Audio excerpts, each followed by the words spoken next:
Pagkalipat ng lane ng tricycle na yan, bigla itong nasagi nang nakasunod sa kanyang garbage truck sa Batangas City.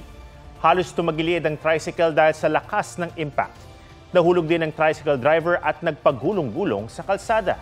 Diretso namang bumangga sa poste ang truck at nahulog mula sa ibabaw ang isang sakay nito. Nag-overtake raw ang truck ayon sa mga pulis. Sugatan ng tricycle driver na tumangging magbigay ng pahayag. Sinisikap pang makuna ng panig ang mga sakay ng truck. Huwag magpahuli sa mga balitang dapat ninyong malaman.